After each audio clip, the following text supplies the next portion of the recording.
gracias, Señor, por este tiempo, Señor, que tú has separado, Señor, para venir y traernos delante de ti, Señor, a buscar de tu gracia, de tu misericordia, Señor, para que podamos ver tu gloria por medio de tu palabra, Señor.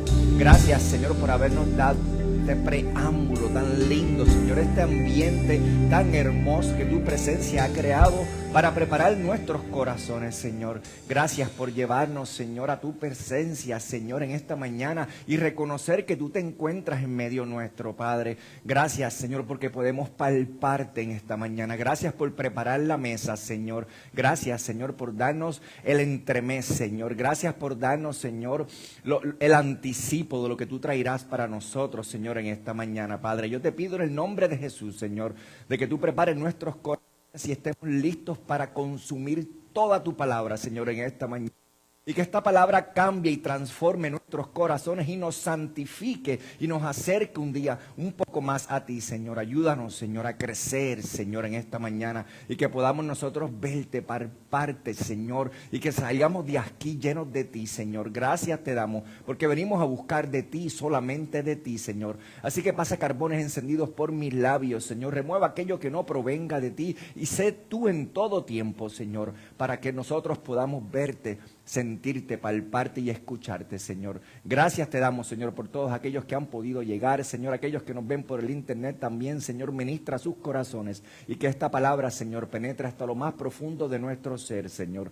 Gracias, Señor, una vez más, por preparar la mesa en esta mañana. Estamos aquí, Señor, listos para ser llenos de ti, Señor. Así que, Padre, te rogamos que tú nos llenes, Señor, en gran manera, Señor. Y la iglesia de Cristo está presente diciéndote, Señor, queremos ser una iglesia blanca y transparente como tú te mereces, Señor. Así que, Padre, gracias una vez más por el tiempo que tú has separado para nosotros, Señor, y te ponemos todo lo que en este lugar siempre hacemos en tus manos, en el nombre poderoso de Jesús. Y la iglesia de Cristo dice amén y amén. Bueno, seguimos estudiando el Nuevo Testamento versículo por versículo. Estamos en el capítulo 8 y hoy vamos a hacer algo un poquito diferente, ¿verdad? Aunque vamos a tratar de hacerlo con los ojos abiertos. Me gustaría que dentro de ustedes pudieran cerrar sus ojos y que pudieran transportarse a un día con Jesucristo. ¿Alguna vez ustedes han tratado de hacer eso? Mientras lees la palabra, es ideal tú poder transportarte a ese lugar, a ese momento. Y en esta mañana vamos a tener la oportunidad de ver un día en la vida de Jesucristo. Right? Y vamos a poder acompañarlo y estar junto con Él y ver cómo Él vivió y ministró para que pudiéramos conocer un poco más de Él de esa forma. Así que me gustaría que usaran su imaginación en esta mañana y me acompañaran en este viaje junto a Jesucristo y pudiéramos nosotros verlo de una forma que tal vez jamás lo habíamos visto. Así que si tienen sus Biblias, sáquenla en el capítulo 8 del libro de Mateo. Porque este capítulo 8 es un capítulo muy emocionante, muy refrescante cuando se trata acerca de cómo Jesús toca el mundo, toca la necesidad, toca la vida humana. Es diferente, muy diferente estudiar a Daniel, por ejemplo, las profecías de Daniel. Es muy diferente estudiar cuando se trata de los tratados lógicos o teológicos del apóstol Pablo. Es muy diferente de cómo es el enfoque histórico del pacto escrito por el autor de Hebreos. Hay algo fresco, vivo, diferente, práctico en ver a Jesús caminar por el mundo. Y eso es exactamente lo que vamos a tener el privilegio de hacer en esta mañana. Comenzando desde este 8º capítulo. Ahora, particularmente en el capítulo 8, les dijimos la última vez que nuestro Señor expresa su autoridad. Habiendo predicado este sermón fenomenal y monumental en los capítulos del 5 al 7, el Sermón del Monte, se enfrentó a la inevitable pregunta: ¿qué te da el derecho de hablar así? Jesús, ¿por qué hablas con tanta autoridad? ¿Quién tú crees que eres? ¿De dónde vienes? Y esa es la pregunta de los próximos capítulos que nos da la respuesta a ella.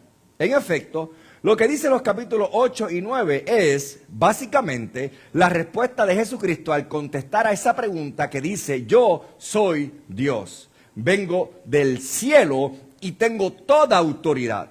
Y esa es precisamente la respuesta a la pregunta que nace del Sermón del Monte. Él demuestra su poder sobrenatural celestial en una serie de milagros increíbles que solo podrían explicarse por la presencia de Dios mismo entre los hombres. Así que Mateo continúa con mucho cuidado su presentación del reino de Cristo, dándonos aquí las credenciales del rey, mostrándonos que tiene derecho a decir lo que dijo y hacer lo que hizo por ser quien es Él. Él es Dios y ninguna otra explicación encaja con esta serie de milagros. ¿Ok? Ahora, permíteme darle un poco de contexto para que podamos nosotros entender. Deben comprender lo dramática que fue toda esta escena para ver la profundidad de ella. En la época de Jesucristo la enfermedad estaba descontrolada por todo el mundo. Esto es algo que tenemos que entender. El mundo estaba literalmente lleno de plagas y de enfermedades. Y francamente la ciencia médica era, todos los efectos, prácticamente inexistente. No era como la que tenemos hoy. Por lo tanto, la enfermedad no podía tratarse adecuadamente y simplemente se dejaba que siguiera su curso. Siempre había enfermos, siempre había moribundos en ellos. Para hacerlo de una manera más práctica, cuando tenía dolor de cabeza, no podía ir a Walgreens y comprar Tylenol. ¿Ok? ¿Se entiende eso, por favor? Muy diferentes tiempos. Había un miedo tremendo a las enfermedades. Existía el dolor, existía el sufrimiento, la angustia que acompañaba a la enfermedad. Y no había medicamentos milagrosos ni tan siquiera para aliviarlos. Habían plagas que arrasaban ciudades y países y eran plagas que eran temidas por el pueblo. Había más enfermedades incurables que las que tenemos hoy en día. Y por lo tanto, ese era un mundo literalmente lleno de plagas y de temor por causa de estas enfermedades. La gente no vivía mucho, por si no lo sabías. Morían muy jóvenes. No era muy diferente o muy anormal, por decirlo así, que un joven muriera a los 20 años, right? Era algo más común de lo que hoy vemos. Ahora bien, la Biblia habla de muchas de las enfermedades que existían en la época de Cristo y en el Antiguo Testamento. Permíteme darle una idea del panorama de las enfermedades que el Señor habría enfrentado cuando Él estaba allí presente. Y estas son, en cierto modo, categorías bajo las cuales podían haber muchas enfermedades diferentes. Y quiero, porque no sé si le has prestado atención a esto durante el estudio de la palabra, según vas leyéndola, no sé si le has prestado atención a esto. La Biblia habla de la atrofia. Y esta abarcaría enfermedades como la distrofia muscular, una afección en la que los músculos se niegan a absorber los nutrientes que le llegan por la sangre, por lo que se vuelven más delgados los músculos y más débiles.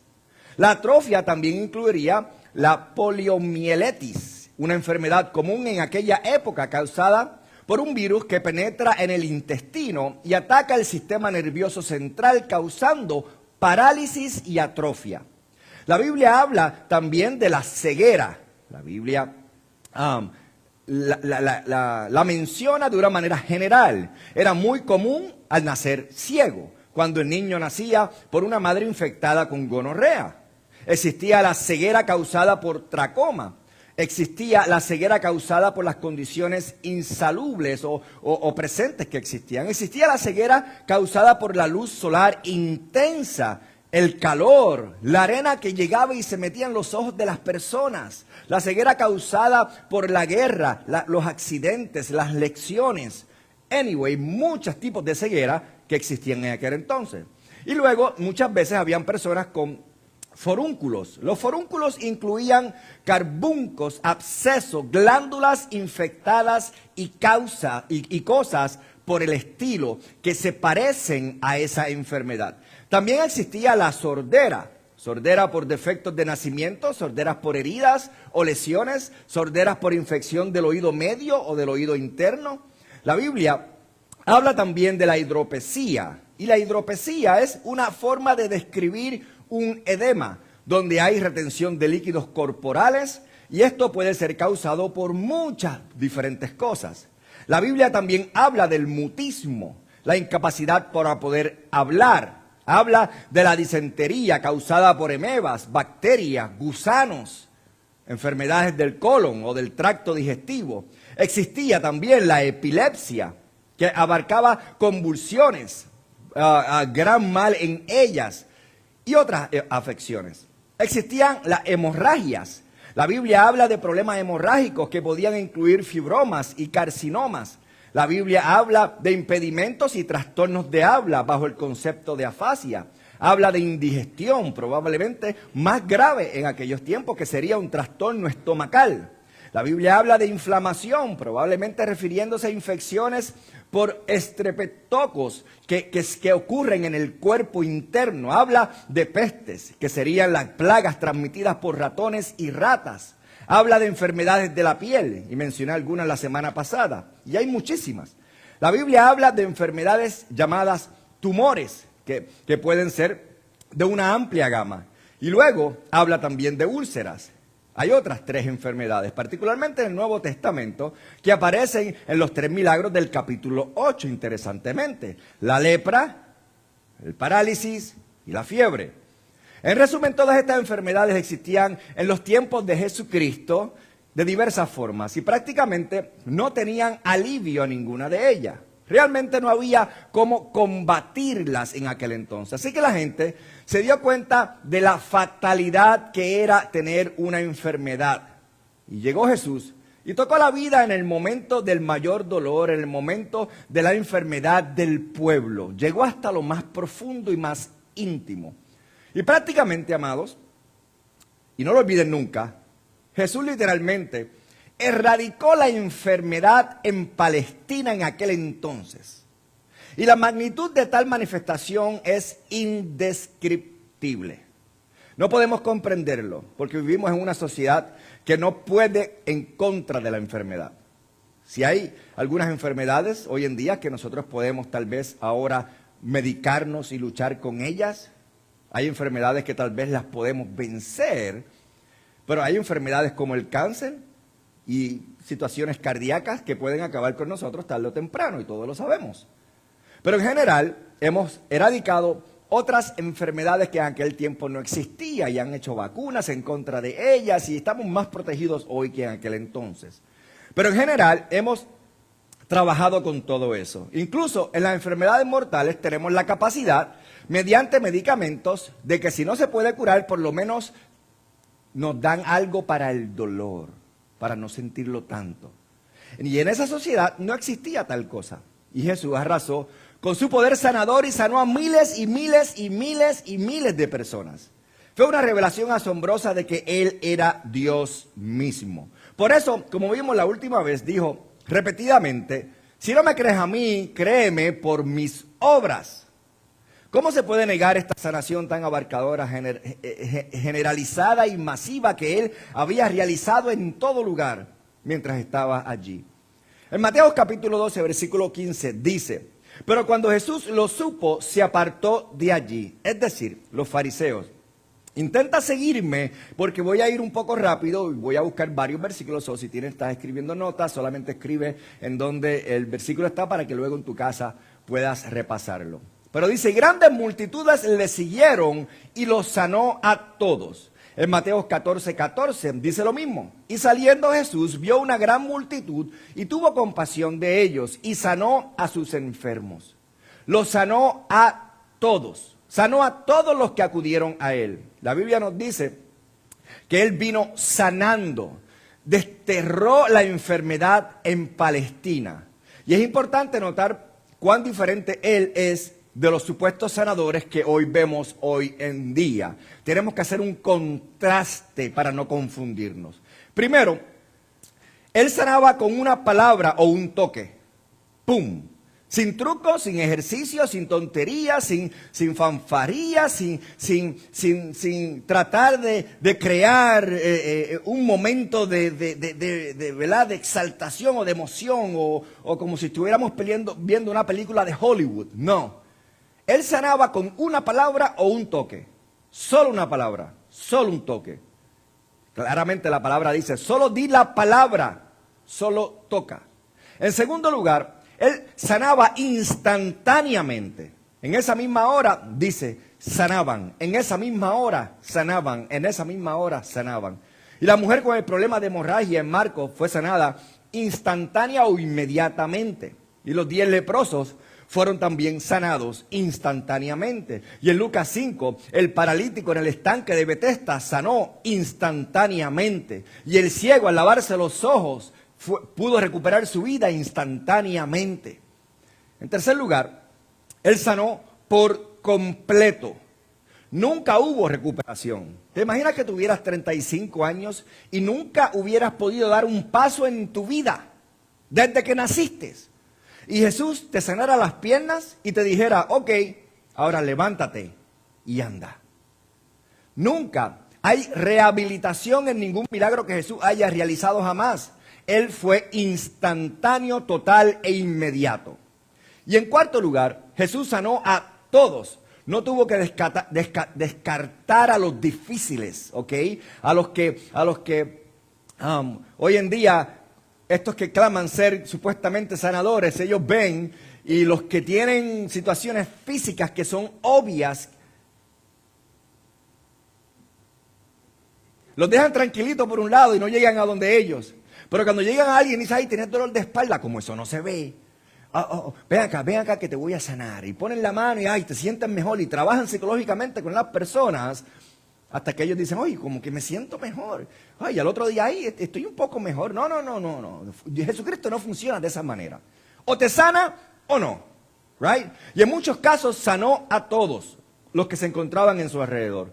Los envió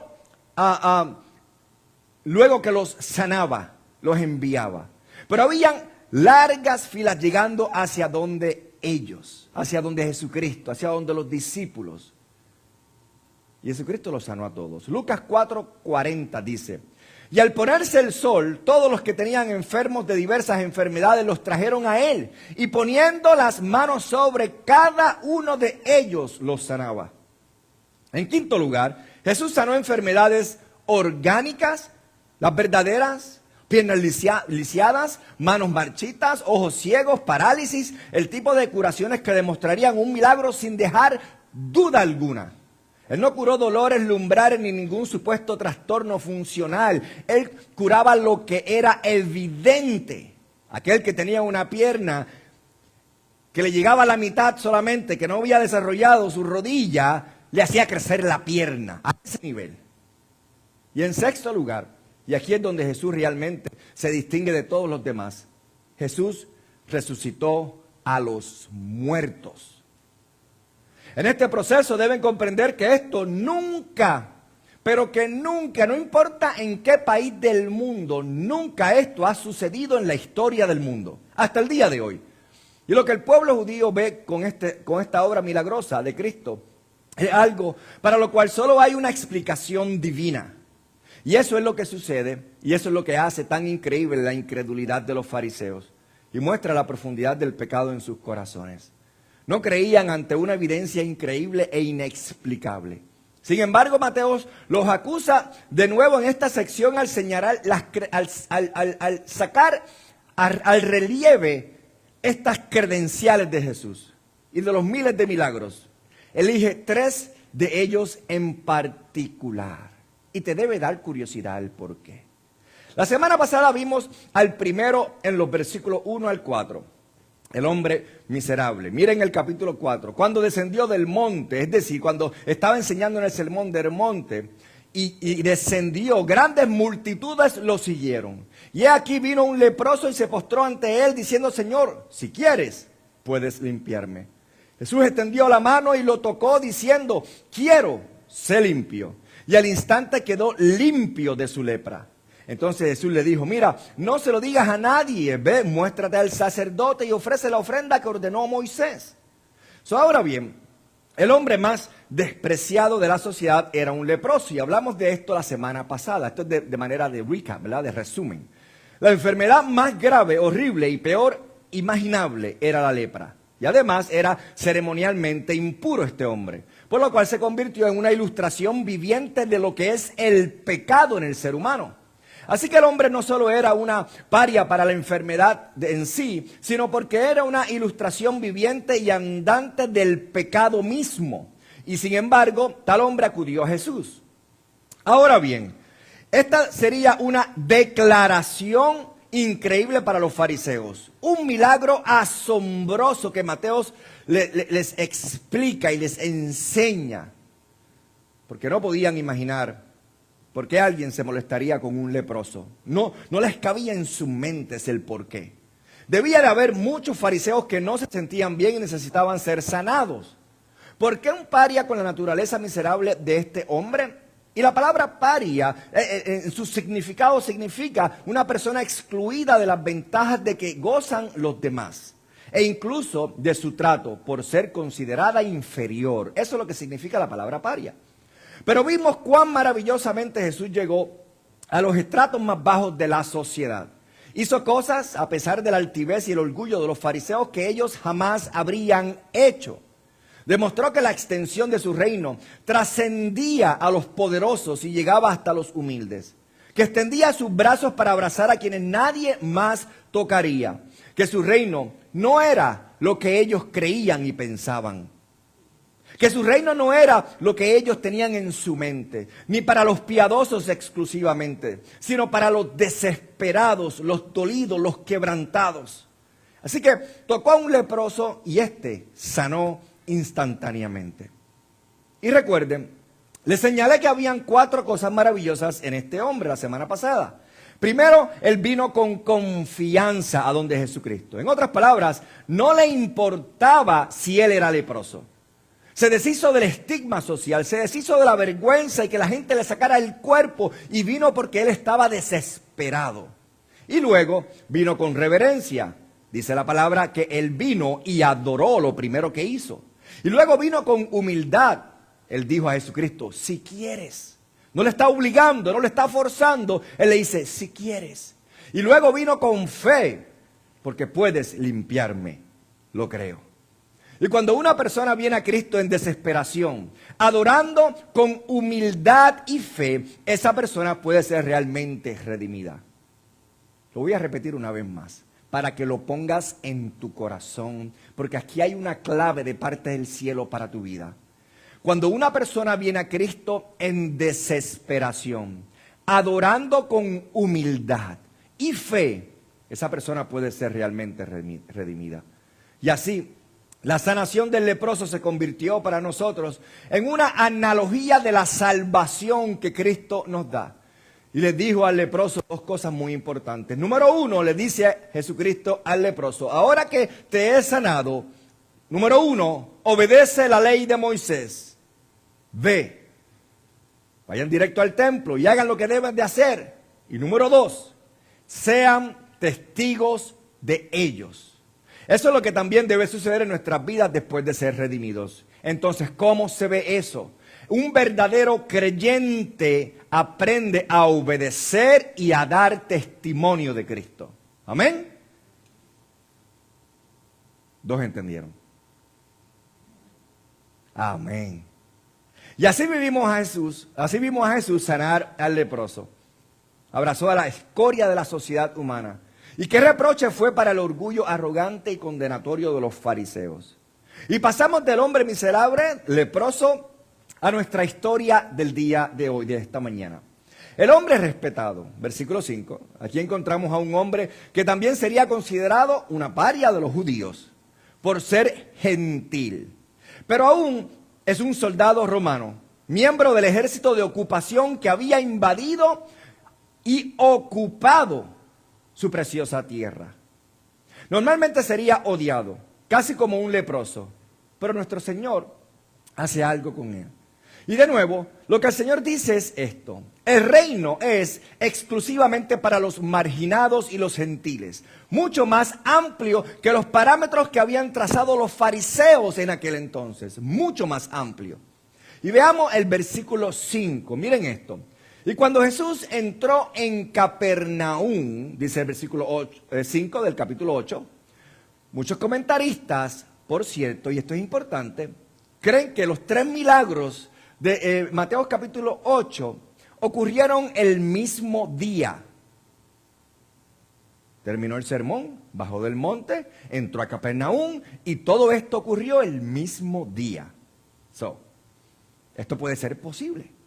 Entró a Capernaum, por cierto. Capernaum es esa hermosa ciudad del norte del mar de Galilea. Una ciudad que ya no existe porque Jesús la maldijo. No sé si lo sabías. Dicen que es uno de los lugares más hermosos del mundo. Y sin embargo ya no hay ciudad allí. Solo existe la ruina. Porque Jesús maldijo el lugar.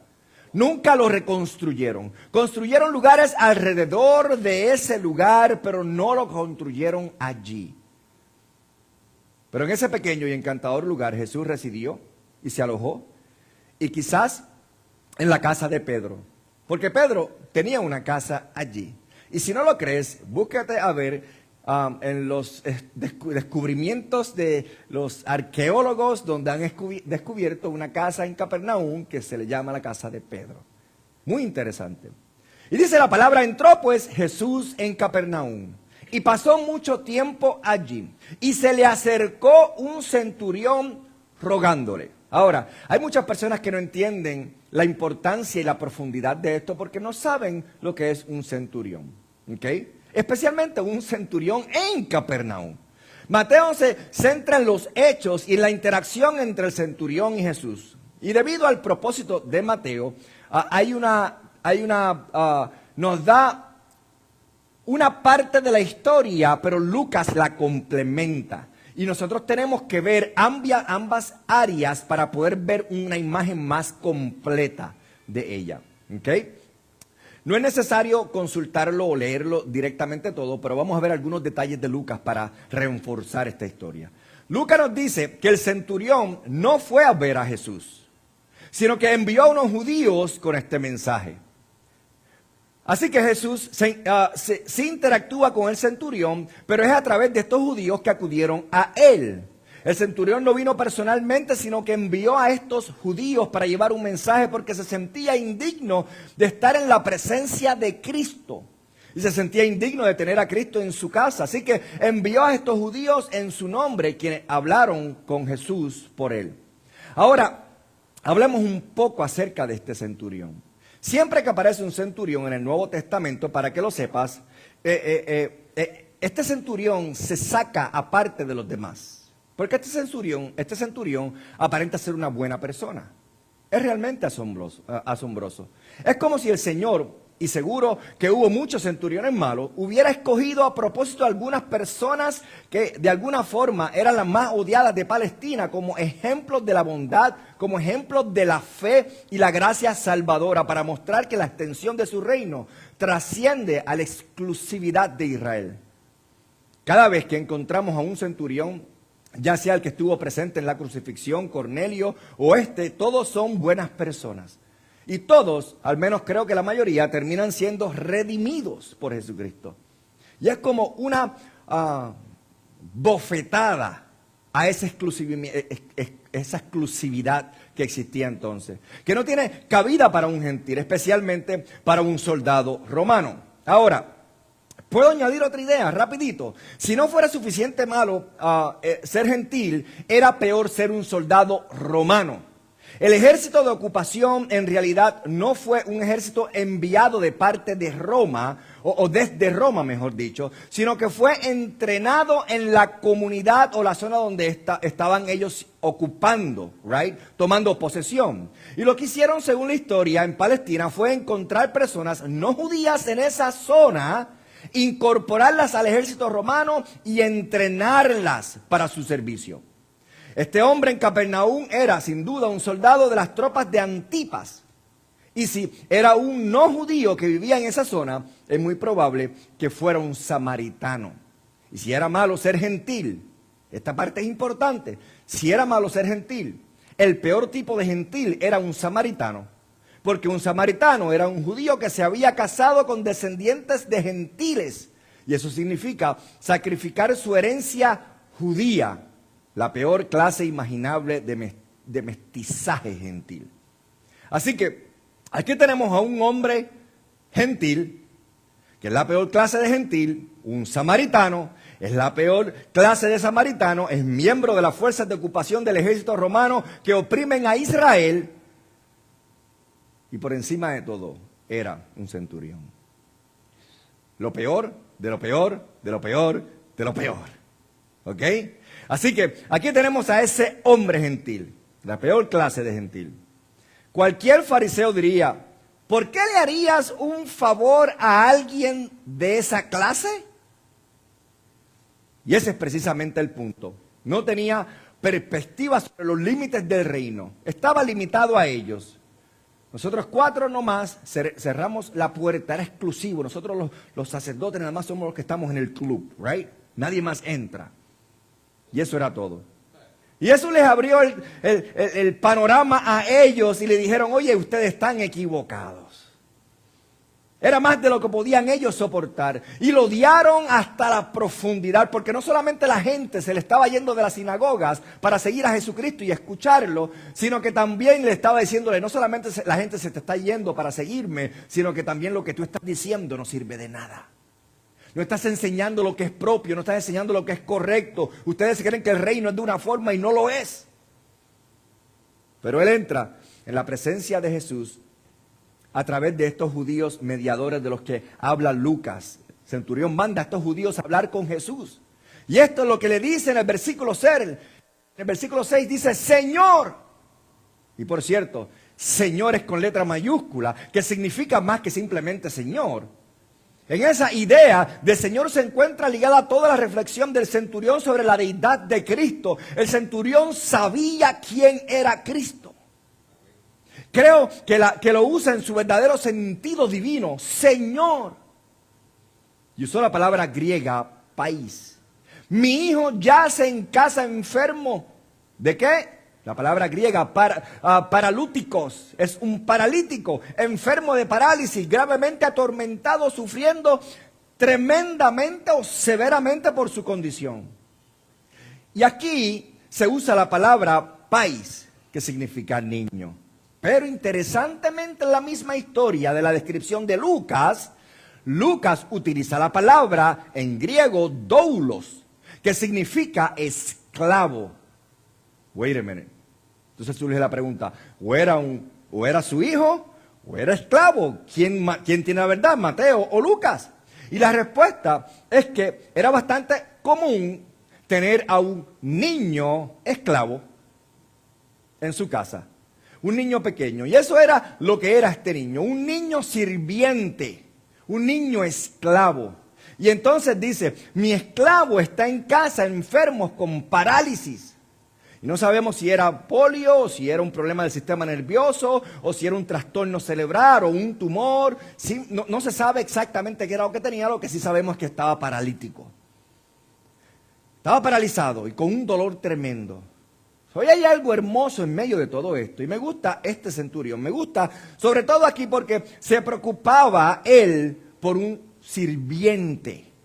Y eso lo distingue de casi todos los demás en el mundo romano. De hecho, en el imperio romano, no sé si lo sabías, los esclavos no importaban nada absolutamente. Si sufrían, no importaba. Si vivían, no importaba. Si morían, no importaban. No tenían importancia alguna.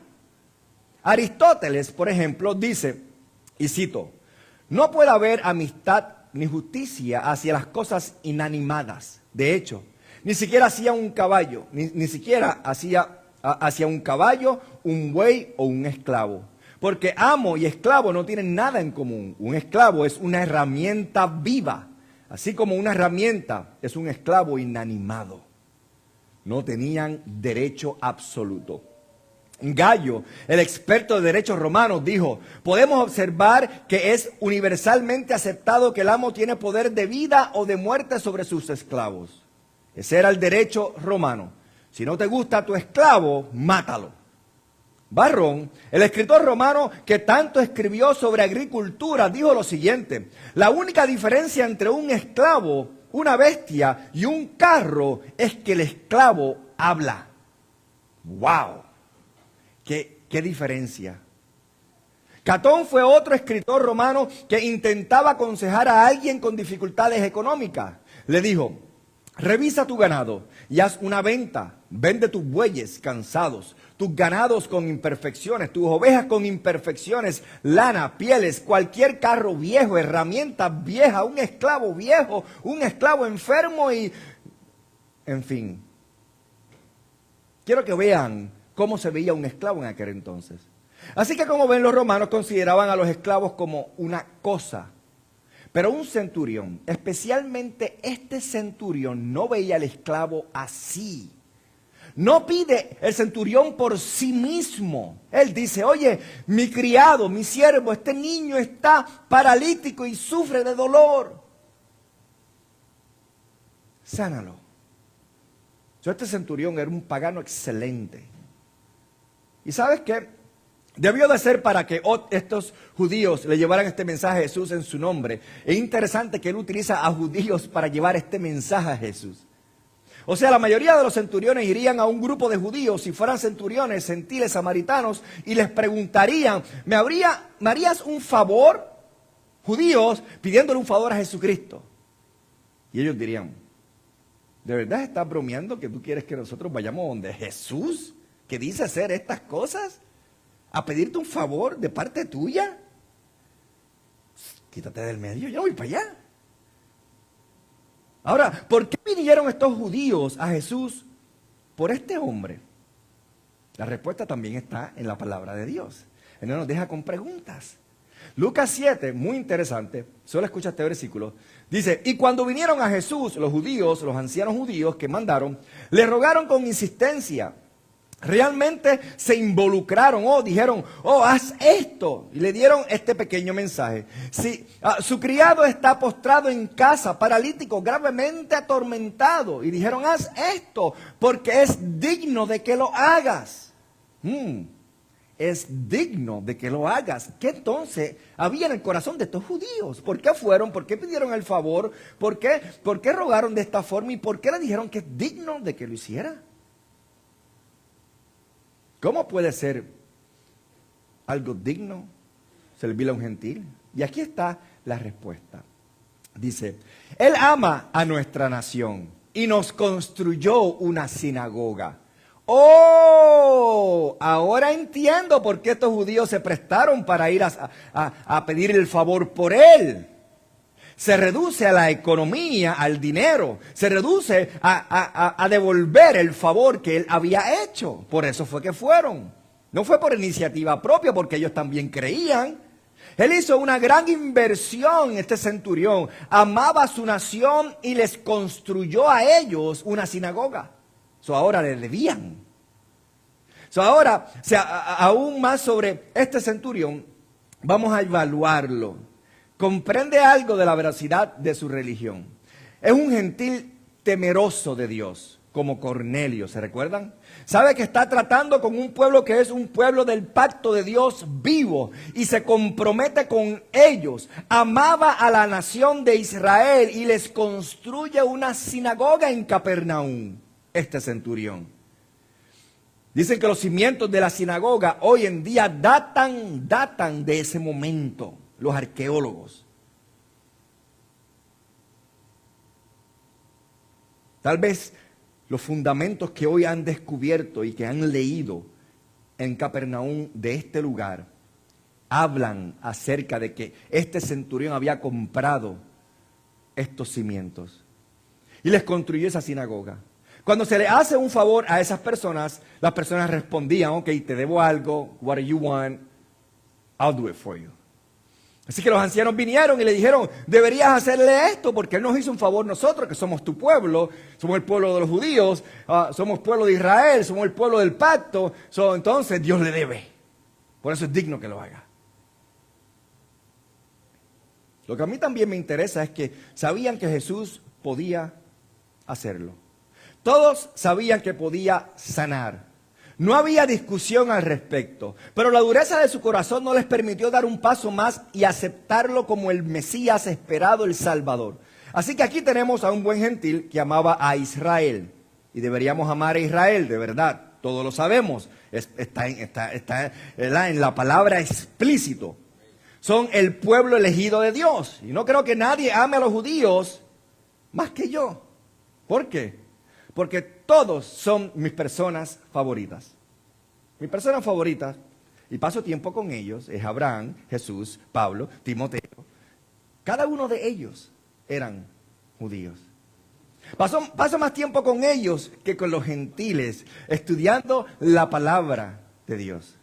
Y él también los amaba. Amaba a la nación y les construyó una sinagoga. Y era evidente que era un buen gentil. Él era manso, amaba a su esclavo, era humilde. Y saben, ni siquiera se acercaba a Jesús porque no se sentía digno. Y aquí está la clave. Y no quería a Jesús en su casa porque sabía lo suficiente sobre la enseñanza ceremonial judía de que un judío nunca debía entrar en la casa de un gentil y no quería violarla. Él respetaba mucho las leyes judías. Los judíos tenían creencias extrañas, como que los utensilios gentiles estaban siempre sucios, por más que los lavaras. Las cucharas, los utensilios para comer, no importa cuánto los laves, son sucios. No comían en un plato gentil ni usaban cubiertos gentiles. Creían que los gentiles abortaban a sus bebés y los tiraban por el fregadero. Por lo tanto, esas eran las creencias de ellos. Por lo tanto, la casa se contaminaba con un cadáver y tenía toda clase de cosas extrañas que los rabinos habían inventado para mantenerse separados de los gentiles. Incluso él quería honrar esas tradiciones ceremoniales. Como el pueblo judío pensaba así, él quería respetarlas. Este varón era humilde, es cariñoso, es sensible y está listo para una transformación. Y eso le da el contexto a este pasaje para que entendamos. Y cuando dice Señor, en el versículo 6, es el Señor en la plenitud de lo que significa, ¿ok? No es que Él conoce parte de Él, hay una revelación en este Señor. Si lo dudan, miren el versículo 10, Jesús dijo, a la mitad del versículo dice, no he hallado una fe tan grande, ni siquiera en Israel. Esta es la fe más grande que he visto. Fe. ¿Qué quieres decir? Fe en la realidad de quién era Cristo en su totalidad. Eso es lo que significa. Él creía que Jesús era Dios, era Yahweh, era Jehová hecho carne. Ese es el epítome de la fe. Y Jesús dice que la suya era esa clase de fe cuando Él dijo Señor con letra mayúscula. Estaba afirmando el señorío de Cristo. ¿Y qué reproche para los judíos? Pues aquí está un soldado samaritano, mestizo, mezclado y gentil de Roma. Y Jesús dice, tiene la fe más grande que he visto delante de ellos. Delante de los judíos, delante de los religiosos, delante de los que ellos dicen que eran el pueblo escogido de Dios. ¡Wow! ¡Qué sorpresa para ellos! Y no es por su propia necesidad. Dice, mi criado está postrado en casa, paralítico, gravemente atormentado. ¿Y saben qué veo en eso que es tan hermoso? No hay ninguna petición en el versículo 6 para sí mismo. Es interesantísimo. Le da la información y luego los judíos dicen, hazlo, es digno, hazlo. Pero no se atreven a pedir eso. Su oración es una oración de información. Señor, aquí está la necesidad, la pongo ante ti, acepto tu soberanía y tu decisión. ¿Cuál era su enfermedad? Parálisis, recuerden, parálisis. La alteración de la sensibilidad o la función muscular por una lesión o enfermedad de la médula espinal, el cerebro o los nervios. No sabemos lo que lo causó, pero el efecto fue una muerte inminente eventualmente. Y luego viene la respuesta de nuestro Señor en el versículo 7. Y Jesús le dijo, yo iré a sanarlo. Yo iré a sanarlo. Así que les dice a los judíos enviados por el centurión que él vendrá a la casa del gentil, que él vendrá a la casa del centurión, que él sanaría a este niño, siervo, esclavo. De hecho, Lucas dice que todos comienzan a caminar por el camino hacia la casa del centurión. Y al venir, el centurión a la distancia entra en pánico, porque no se siente digno de estar en la presencia de Cristo. Y no quiere que tenga que violar su ley entrando a la casa de un gentil. Y no puede sacar al niño fuera de la casa debido a su condición. No lo puede cargar y llevárselo. Y entonces envía a un mensajero rápidamente en el versículo 8. Y le dice, el centurión respondió y dijo, Señor, no soy digno de que entres bajo mi techo. No, Señor, no entres más. No soy digno de eso. No puedo permitirte entrar en mi casa. No puedo permitirte entrar en mi presencia. No soy digno de estar ni tan siquiera cerca de ti. Y me encanta ese corazón de ese centurión. Porque ese centurión entiende algo que muchos que dicen ser cristianos hoy en día no entienden. ¿Sabes? Hay quienes creen que deberían hacerse cristianos para hacerle un favor a Dios. Hay quienes se creen que porque por el hecho de que vine a la iglesia le estoy haciendo un favor a Dios. El hecho de yo servirle a Dios, Dios está haciendo. Es como cuando venga un supuesto cantante famoso o alguien famoso de que se convierte y el mundo se revuelca. Oh my God, Dios mío, no puedo creerlo. Se convirtió fulano. ¿Bien? Dios no lo necesita. ¿Cuál es el caos? Dios no necesita a nadie. Es como si, wow, se convirtió a él. Ahora este sí que va a poder hacer tantas cosas. Dios usa hasta los perros, los burros, las piedras, lo que tenga que usar. Es más, Él prefiere usar a los que son los menos de la sociedad. Yo no sé por qué la gente se vuelve loca porque alguien famoso se convierte. Este centurión entendía que ni siquiera somos dignos de estar en su presencia. No lo somos. No soy digno. Qué hermosa escena la de este hombre. Es un hombre de verdad. No se llega a centurión pasando simplemente, ¿verdad? Papeles de trabajo de oficina y dando reportes y ya, no. Se llega a ser centurión cuando tú te sometes a un proceso de rangos en la milicia hasta que llegas a esa posición. Este era un hombre duro, un hombre que tenía que liderar, ¿sabes? A 100 hombres, por eso se llamaba centurión. 100 hombres que le hacían caso y respondían a su liderazgo. Era un sargento de instrucción duro, orientado al combate. Pero qué gentileza, qué humildad, qué mansedumbre, qué sensibilidad y ternura. Y todo esto para un esclavo enfermo. Piénsenlo. Un gentil verdadero temeroso de Dios como Cornelio. Y ahora su fe se hace evidente al final del versículo 8. Escuchen lo que dice. No necesitas venir bajo mi techo. Di la palabra y mi siervo sanará. Uf. Te pregunto, ¿de dónde este centurión sacó esta información? Piénsalo. Escucha, él había estado por ahí, vio lo que Jesús estaba haciendo y el resultado de lo que él vio ocasionó la respuesta de que solo lo que tienes que decir es la palabra. Eso es todo. No necesitas entrar. Conozco la autoridad que sale de tu boca. Solo di la palabra. Es lo que él estaba queriendo decir. Creo que él sabía que él era Dios y que estaba en la presencia de Dios mismo. Solo tienes que hablar, crear. Y luego en el versículo 9 da esta pequeña declaración que creo que es extremadamente buena. Dice, porque soy un hombre bajo autoridad y tengo soldados bajo mis órdenes. Le digo a este hombre, ve y va, y a otro, ven y viene, y a mi siervo, haz esto y lo hace. ¿Qué es lo que le está diciendo entonces? Le está diciendo, oye Jesucristo, yo entiendo tu autoridad. Puede que hayan gente por ahí que dicen, ¿de dónde sacaste esa autoridad? ¿Recuerdan que acaba de venir del Sermón del Monte? ¿De dónde sacaste esa autoridad?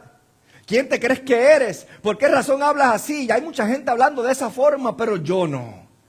Yo reconozco a un hombre con autoridad cuando lo veo. He visto lo que has hecho, he visto el poder de tus palabras, entiendo la autoridad. Ahora, observen el razonamiento del versículo 9. Es un razonamiento de menor a mayor. Dice, soy un hombre bajo autoridad, con soldados bajo mis órdenes. Y le digo a este hombre, ve y va, y a otro hombre, ven y viene, y al sirviente, haz esto y lo hace. Observa lo que él está diciendo. Soy un hombre bajo autoridad y entiendo la autoridad y la ejerzo. ¿Cuánto más autoridad debes tener tú que no estás bajo ninguna autoridad? Escuchen eso, es lo que le está queriendo decir. Sino que tú eres la autoridad suprema del universo. No hay nadie por encima de ti. Si a mí me hacen caso que soy autoridad, imagínate a ti. Yo, que soy un centurión y tengo gente a mi cargo, pero yo estoy todavía debajo de alguien más. A mí me hacen caso, imagínate a ti. Él dice, aquí estoy bajo autoridad y puedo ordenar que sucedan cosas. Tú estás por encima de toda autoridad. ¿Cuánto más puedes simplemente pronunciar la palabra y sucederá? Eso es una gran fe, hermanos. No tienes que venir, solamente lo que tienes que decirlo. El siguiente versículo es realmente interesante. Al oír esto, dice la palabra, Jesús se maravilló. ¿Saben algo? Se necesita una fe muy especial para asombrar a Jesucristo. ¿Ok? Piénsenlo. Porque en realidad Él lo sabe todo. Él sabía quién era Él sabía cómo reaccionaría, Él sabe todo. Pero cuando Él dice que Jesús se maravilló, esa es una especie de afirmación. Nos dice que Jesús en su humanidad, recuerda que Jesucristo era 100% hombre, 100% Dios. En su humanidad es un atisbo de su humanidad, ¿verdad? Una representación de ella. Que Él estaba literalmente asombrado por la fe de este gentil. Él estaba sorprendido porque su propio pueblo no pensaban de esa forma. No tenían un corazón, no habían comprendido quién era Él. Por cierto, fue un anticipo de lo que vendría, porque muchos otros gentiles habían tenido esta clase de fe en Cristo. Muchos de ellos están sentados en medio nuestro. Y esa es una severa reprimenda para los judíos. Miren lo que dice el versículo 10. Dice, se maravilló y dijo a todos los que le rodeaban, de cierto os digo, que no he hallado una fe tan grande. Podía haberse quedado así, right? No he hallado una fe tan grande, pero no terminó ahí. Él dice, pa' colmo, la gente no entiende que los mensajes de Jesucristo fueron los mensajes más fuertes que existen. No he hallado una fe tan grande, no en Israel. ¿What? Eso fue, si cuando estaba en el sermón del monte le dio 4 pescosas a los judíos, a los fariseos que se encontraban allí delante de él, y les dijo hasta hipócrita, ahora le estaba diciéndole, ni la fe de ustedes, que dicen ser los elegidos, se acerca a la fe de este gentil. ¡Auch! Y la implicación es, debería haberla encontrado aquí. Ustedes son el pueblo del pacto, ustedes son el pueblo de la promesa, ustedes son el pueblo de la herencia. Deberían haber tenido esta clase de fe, pero nunca la he encontrado aquí, nunca esa clase de fe. Una gran fe. Y él elogia al gentil. Él había hallado fe entre los judíos, sin duda alguna. Lo vimos en el Mateo capítulo 4. Claro que había hallado fe, pero nunca esta combinación, nunca esta tal virtud. Es decir, hay amor, afecto, consideración, humildad, sensibilidad, confianza absoluta en el poder de Cristo. Seguridad de que Él es Dios en forma humana. Incluso a los discípulos Jesús le dijo, oh hombres de poca fe, ¿recuerdan? Eran discípulos y no estaban muy seguros de quién era Él. Los mismos discípulos que lo seguían. Tomás, después de su resurrección, dice, no estoy muy seguro. Felipe dice, muéstranos a Dios. Él dice, llevan tanto tiempo conmigo y aún no lo saben. Pero este hombre tenía una fe tan grande. Es un anticipo monumental del reino que Jesús les da. Que los gentiles tendrán mayor fe que Israel. Y escúcheme, eso es cierto en el día de hoy todavía. ¿No es así? Es muy evidente. La iglesia es predominantemente gentil. Israel todavía rechaza al Mesías. Todavía lo hace. Y Jesús continúa aclarándolo. Una de las declaraciones más devastadoras en el versículo 11 dice, les digo, escuchen esto, que muchos vendrán del oriente y del occidente y se sentarán con Abraham, Isaac y Jacob en el reino de los cielos. Deténganse ahí por un momento. Ahora viene el reino grande y glorioso. Viene un reino milenario y un reino eterno en el futuro. Y en ese reino se cumplirá la maravillosa promesa de Dios a Abraham, Isaac y Jacob. Ellos son el pueblo del pacto. Ellos fueron aquellos a través de quien Dios trajo el pacto. Y hay un judaísmo esencial en el futuro de los planes de Dios para el mundo. Y Abraham, Isaac y Jacob representan la gran fe del ese pacto, right? El evangelio vino por medio de la descendencia de Abraham. La salvación vino por medio de la descendencia de Abraham. Y somos bendecidos en las tiendas de Sem. Somos hijos de Abraham por la fe. Nuestra bendición viene en Abraham. Así que en cierto sentido somos parte de ese mismo pacto. Así que hay un judaísmo en el reino. Pero lo que él dice en el capítulo 11 es esto: muchos vendrán del este y del oeste y se sentarán con ellos. ¿Quiénes son esos muchos? El este y el oeste. La línea principal, el punto de partida, la base es Israel. Y desde allí se va desde el oeste abarcando el mundo gentil hasta el este. Y él dice, el reino se llenará de gentiles. ¿Saben algo? No lo creían. Fue una declaración impactante para ellos. Contradecía todas las enseñanzas de los fariseos. Creían que antes de la venida del reino todos los gentiles serían destruidos. Y así es. Si leen algunos textos apócrifos, es muy interesante cómo en segunda de Baruch, capítulo 29, describe lo que ellos creen que será la gran fiesta, donde todos los judíos se sentarán con el Mesías. Y dice, este es un libro que comparten en el judaísmo, right? Y dice que este pasaje apócrifo, si se refleja el pensamiento de los judíos, se refleja lo que ellos pensaban detrás de sus corazones. Y los judíos se sentarán en una gran fiesta y comerán, miren esto, Behemoth y la Leviatán. Y estas dos cosas son bien interesantes. El Behemoth es la palabra para elefante y el Leviatán es el monstruo marino, que es una ballena enorme. O sea, que ellos van a tener un festín, una fiesta como ninguna otra, donde comerán elefantes y ballenas, y eso simboliza algo increíble, algo ilimitado, algo enorme, una cantidad enorme en la fiesta. Será el festín definitivo y es para los judíos el gran banquete mesiánico. Y nunca, ni por un instante creyeron que los gentiles estarían reclinados en la mesa con ellos. Nunca se lo imaginaron. Es decir, en primer lugar, eso arruinaría la comida de todos modos, porque tendrían que ser kosher, ¿verdad? Tendrían que utilizar estos utensilios que son contaminados por los gentiles y ellos no pueden compartirlo. Pero el reino ha abarcado a los gentiles, ¿no es así? 2000 años después, aquí estamos, y la iglesia está llena de gentiles y algún día nos sentaremos en ese reino milenial, en el futuro, con Abraham, Isaac y Jacob y comeremos en la mesa con ellos. ¿Qué palabra fuerte para estos gentiles? Si eso no fuera suficiente, devastador para ellos, el versículo 12 realmente pone el jaque mate. Mira lo que dice. Pero los hijos del reino, ¿quiénes son? Los judíos. Hechos 3. Ustedes son los hijos del reino, dijo Pedro a sus habitantes de Jerusalén, al pueblo judío. Los judíos serán arrojados a las tinieblas de afuera.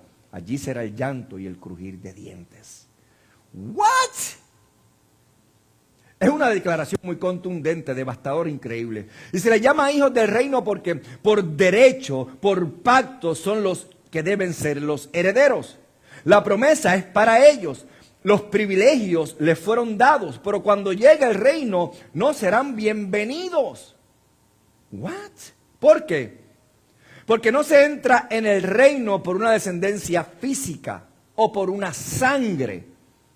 O por una sangre por simplemente por ser nacido judío. Ser judío en el reino no significa absolutamente nada. ¿Por qué? Juan 8. Ellos quieren discutir con Jesús sobre eso. Y entonces entran en este breve diálogo sobre el hecho de que somos los hijos de Abraham. ¿Cómo tú vas a hablarnos así? Lo tenemos todo resuelto. We already in it. What are you talking about, right? Y Jesús dice, Sé que son descendientes de Abraham, pero procuran matarme, intentan matarme, porque mi palabra no tiene cabida en ustedes y yo hablo lo que he visto con mi padre y ustedes hacen lo que han visto con su padre. Respondieron y le dijeron, nuestro padre es Abraham.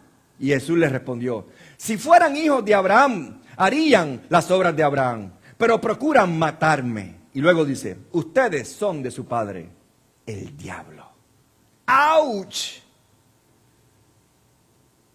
No puedes saber cuánto lo odiaron por decir estas palabras. Este no es el mismo Cristo que la gente cree que piensa creer.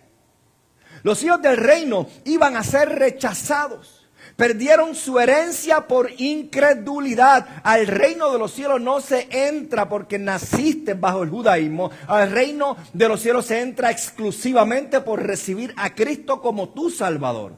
Esa es la diferencia. Y cuando exijan con orgullo entrar, yo soy hijo de Abraham, yo soy judío, serán rechazados y enviados. ¿A dónde? Versículo 12. A las tinieblas de afuera. Y esa también era una idea judía, un lenguaje judío. ¿Ok? Esto es importante entenderlo. Jesús hablaba en su lengua materna. Los rabinos enseñaban esto.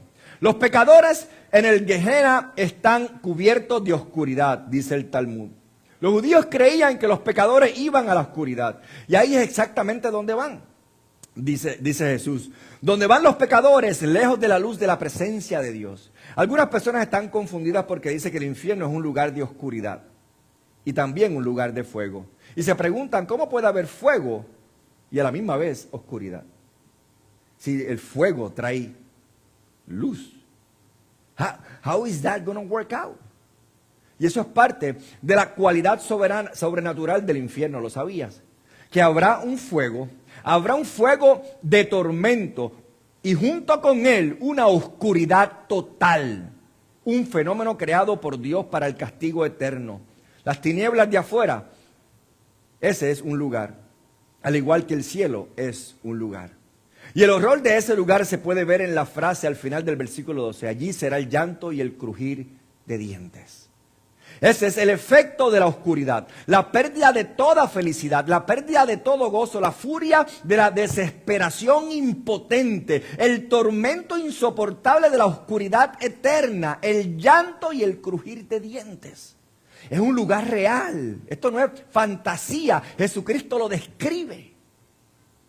Capítulo 13 de Mateo, versículo 42 dice, y los echarán en el horno de fuego, allí será el llanto y el crujir de dientes. Capítulo 13, versículo 50, y los echarán en el horno de fuego y allí será el llanto y el crujir de dientes. Capítulo 22, versículo 13, dice, entonces el rey dijo a los que servían, atadle de pies y manos y echadle en las tinieblas de afuera, allí será el llanto y el crujir de dientes. Y el capítulo 24, versículo 51, y despedazarle y ponerle como los hipócritas, allí será el llanto y el crujir de dientes. ¿Sabías que cada una de estas citas fueron hechas por Jesucristo? Él habló de eso. Y conozco gente que dice, creo que Jesús solo habló de amor, de paz, de corazones, de flores. Ese es otro Jesucristo, pero no es Jesucristo de la palabra de la Biblia. Right? Porque no fue así. La gente dice, oh, sabes, eres demasiado fuerte, pastor, con ese lenguaje. Es que no soy yo el que digo este mensaje, fue Jesucristo mismo. Y escucha, nunca he predicado un sermón tan fuerte como el que Jesucristo predica. Nunca he dicho nada tan devastador como lo que Jesucristo está diciendo en este texto. Dios no escucha la oración de ningún hombre no regenerado. Escuchen bien eso, por favor. Eso es claro y evidente y no hay que interpretarlo mucho. La Biblia es clara en ese aspecto. La Biblia nos dice, la palabra de Dios nos dice que Dios no escucha la oración de ningún hombre no regenerado. ¿Sabes? Puedes ser firme cuando tienes la palabra de Dios. Y la palabra de Dios lo dice. Tú puedes utilizar lenguajes fuertes siempre y cuando sea y provenga de la palabra de Dios, no de tu propia interpretación o opiniones personales. Que quienes rechazan al Mesías, incluso siendo hijos del reino, serán arrojados en las tinieblas de afuera. Eso lo dijo Jesucristo. ¿Cuánto peor para los gentiles que nunca conocieron la promesa del pacto? rechazar al Mesías. Y así en medio de este milagro, de un sermón que no se olvida, y luego el versículo 13 dice, Jesús le dijo al centurión, vete, y como creíste, te sea hecho. Y su criado sanó en aquella misma hora, y Jesús dice, pueden regresar a casa, está sano. When you go back, he's already healed. ¿Se imaginan a ese pequeño sanando de repente? A ese pequeño saltando de su camita. No sé qué hizo, Señor, pero estoy sano. Me puedo mover, mis piernas funcionan. ¿Ustedes se imaginan?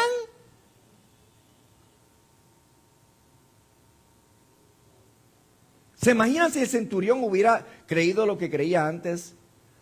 Ahora al ver esto, ¿qué habría creído después? Si la fe del centurión era una fe que nunca Jesucristo había visto en el pueblo de Israel, ahora al ver a su hijo o a su siervo ser sanado de esta forma sobrenatural, imaginen su fe a qué nivel se aumentó. Entonces viene gente y dice, oh pastor, entonces esa frase, como creíste, te sea hecho, ¿podemos afirmar esto?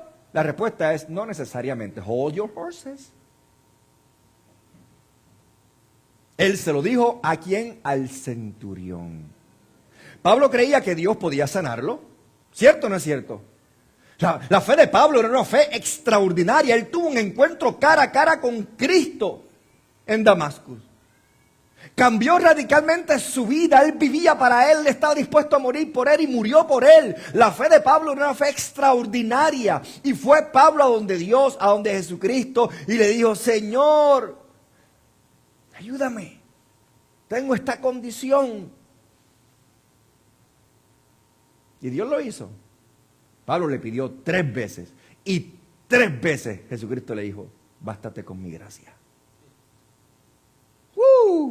Entonces, ¿cómo creíste te sea hecho? No necesariamente. Esto fue para el centurión.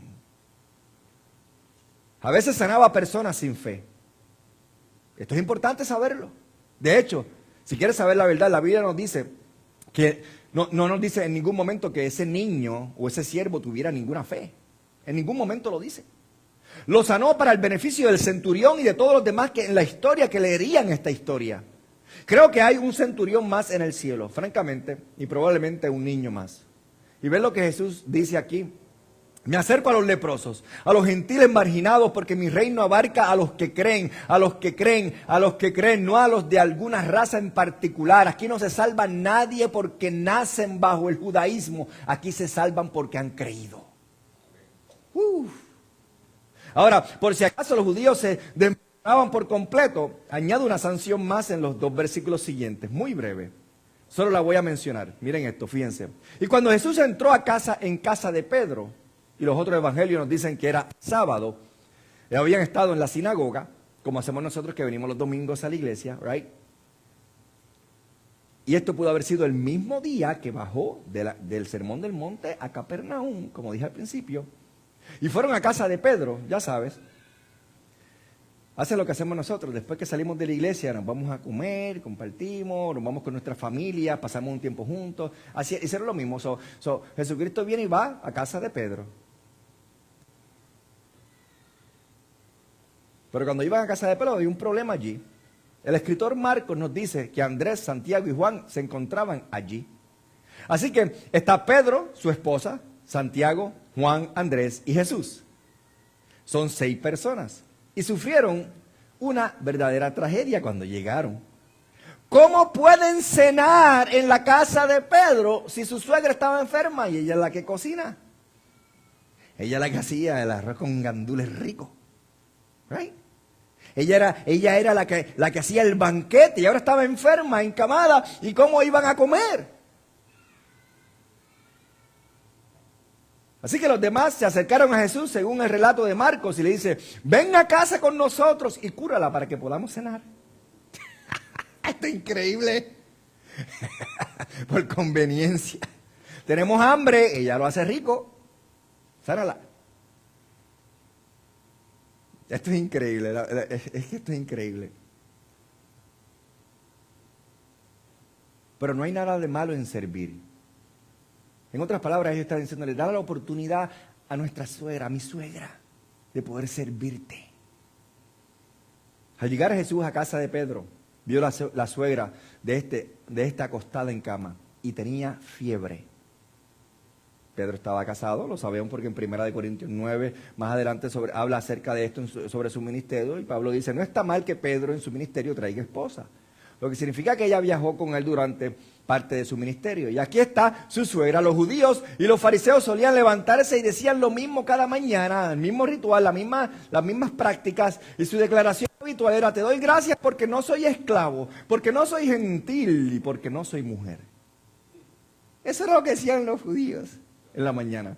Creían que los leprosos, los gentiles y las mujeres estaban en la misma categoría. Tenían un concepto muy bajo de las mujeres y que Jesús mencionara la curación de una mujer, ¿lo estás viendo? Simplemente otra acusación. Y no solamente era una mujer, era una suegra. Él está desafiando toda su tradición.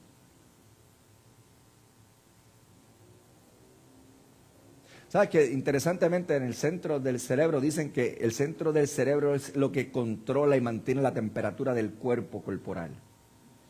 Y a veces la infección proviene de otras partes del cuerpo y en su caso podría haber sido malaria la que tenía ella, que era muy común en esa parte. Y cuando el cuerpo empieza a combatirlo, te sube la temperatura, como sabes. Y sea lo que fuera, lo que tuviera esta mujer, la temperatura estaba subiendo y podía subir hasta 42 grados. No sabemos cuál era la suya, pero el otro relato indica que fue tan alta que ella podía morir. Jesús extendió la mano y la tocó e inmediatamente, dice, la fiebre la dejó. Y se levantó, se puso a preparar la comida y a servir. ¿Sabes lo que debería hacer para agradecer la sanación? Me atrevo a apostar que preparó el mejor banquete de su vida para agradecerle a Cristo. Pan, pescado, filete de pescado.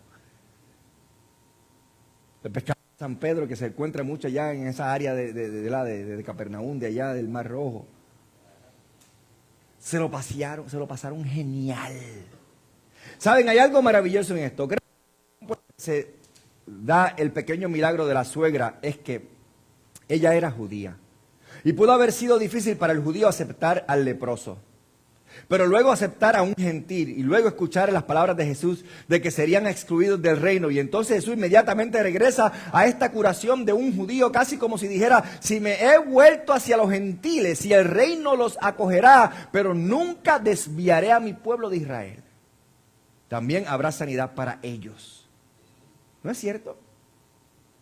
¿No encuentras eso en Romanos? Donde dice, claro, la raíz y el tronco original eran judíos. Los gentiles han sido injertados. Pero llegará el día en que Israel será injertado de nuevo en el tronco de la bendición. Eso es importante. Viene un nuevo día para Israel, ¿lo sabías? Y veo eso inherentemente a la simplicidad de este milagro. Ella fue sanada de inmediato. El poder de Jesucristo se manifestó sobre ella.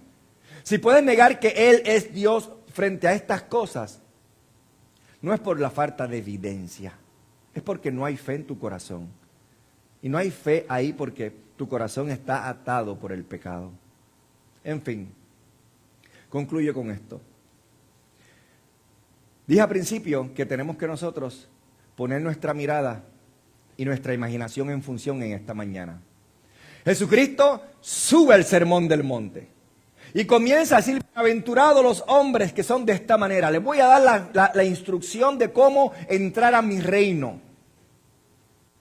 Bienaventurados los hombres que son de esta forma, porque ellos heredarán la tierra.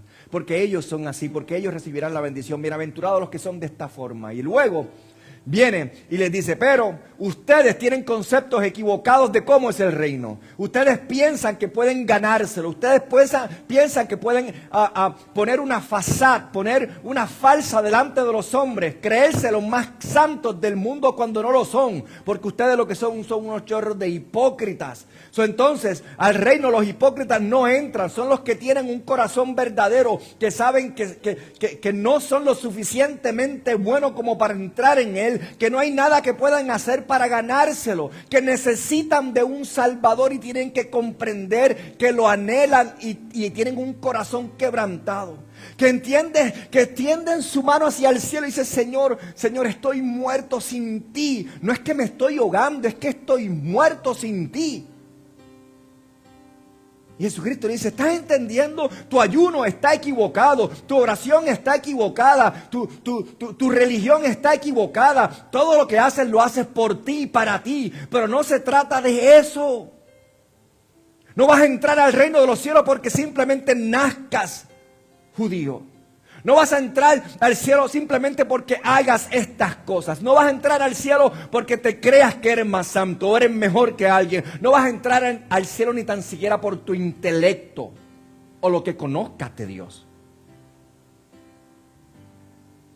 Jesucristo le está diciendo con franqueza a ellos, todos estos años no han comprendido a Dios.